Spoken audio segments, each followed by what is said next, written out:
Hello and thanks for visiting our website, rebuilderinabox.com. Today we're going to learn how to rebuild the three different types of denso alternators, formerly known as snip and denso. Their most popular application is on Dodge trucks and Jeep.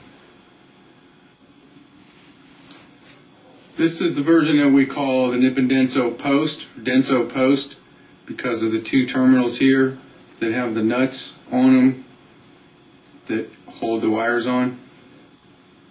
This is the nip and denso circle, because of the circle right here where the wires plug in.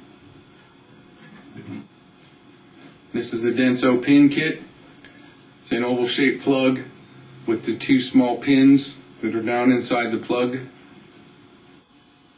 First, we need to take off the battery post nut and battery post insulator with a 12mm socket deep well. Next, we're going to take off these three nuts and the ground screw with a 5/16. After this step, we're ready to pry up on the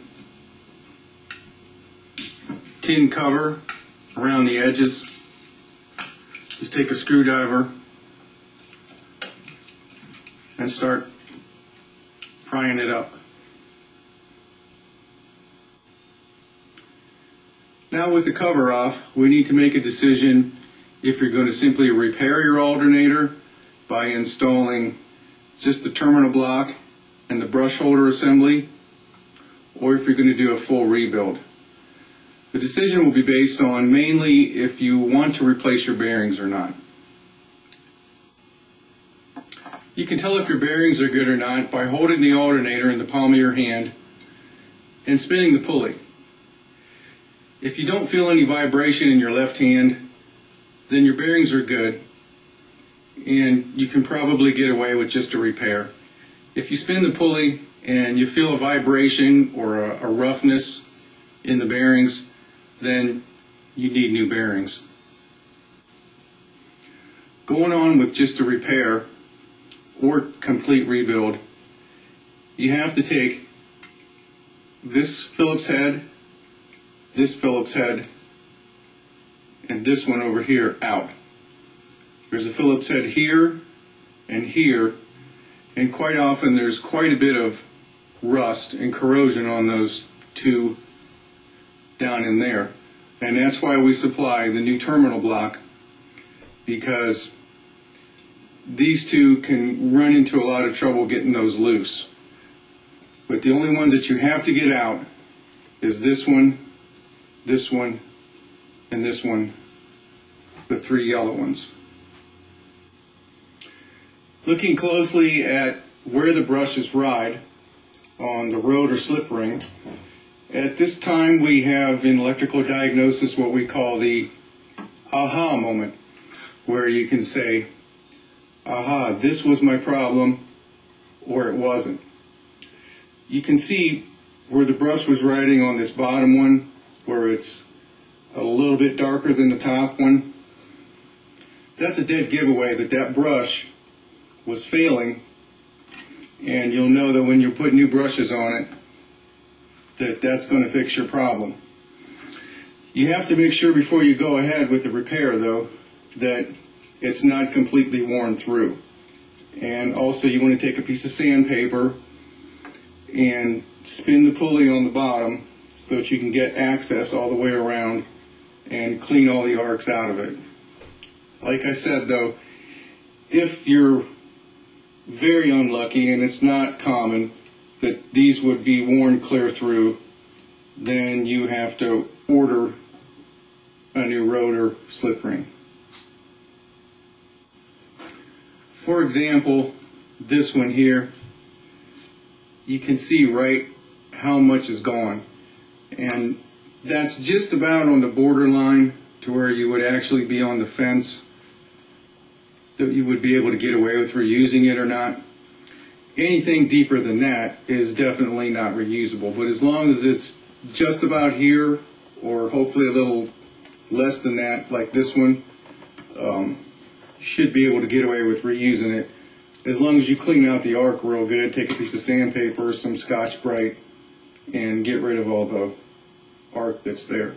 As long as you can still see copper, it's considered reusable. Moving along with the full rebuild, the next thing we have to do is take the rectifier assembly off. This is where all the diodes are, and it's held on by 4 Phillips head screws. Here you see one on the side. Take all 4 of those out. The 4 screws are out. Just pull the rectifier off. Then you'll see the 4 rubber insulators. These have a slant on them, and the slant goes towards the inside.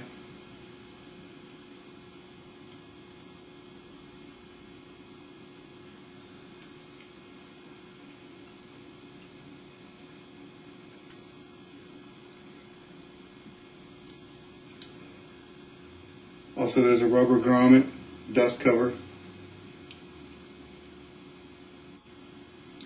Then you'll notice the 4 5/16 head nuts that hold the frames together.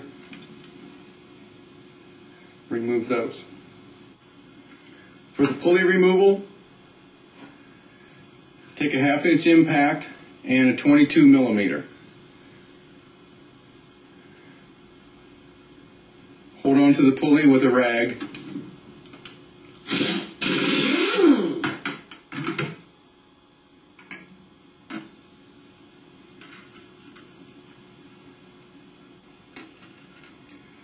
Now we're getting ready to separate the 2 halves, and quite often there's a lot of corrosion. Hold on to the bottom half and take a hammer and tap it back and forth just to break things loose a little bit.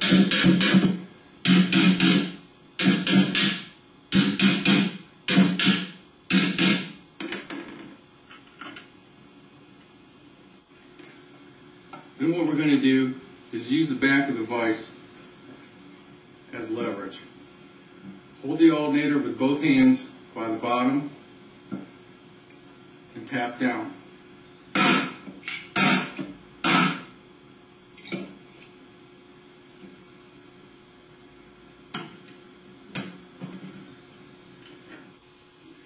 Now we're going to put the rotor and rear plate assembly in the vise.